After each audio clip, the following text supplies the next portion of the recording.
Narendra Modi was on a two-day visit to Japan from 29 to 30th August. Prime Minister addressed the India-Japan Economic Forum in Tokyo. He also participated in the 15th India-Japan Annual Summit meeting with his Japanese counterpart, Shigeru Ishiba, and also addressed the joint press meet in Tokyo. Addressing the press meet, Prime Minister said that we have prepared a roadmap for the next decade. He also said that both countries have set a target of 10 trillion yen investment in India from Japan in the next 10 years.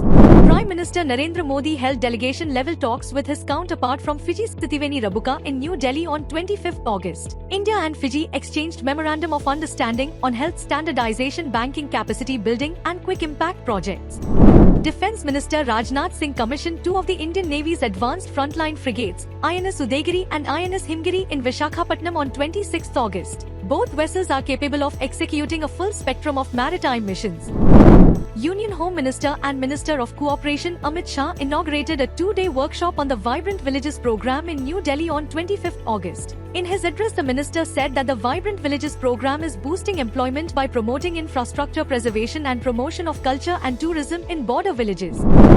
The Union Cabinet chaired by Prime Minister Narendra Modi has approved the restructuring and extension of the PM Swarnidhi scheme beyond 31st December 2024 up to 31st March 2030 with a total outlay of 7,332 crore rupees on 27th August. The Cabinet also approved the proposal of the Ministry of Youth Affairs and Sports for submission of a bid for the Commonwealth Games 2030.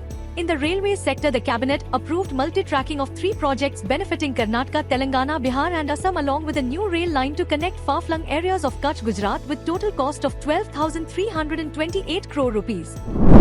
Union Minister of Finance and Corporate Affairs Nirmala Sitharaman met Dr. Ahmed bin Mohammed Al Saeed, Minister of State for Foreign Trade Affairs of Qatar, in New Delhi on 28 August. Both the ministers reiterated the commitment to enhance bilateral trade and investment relations under the strategic partnership between India and Qatar.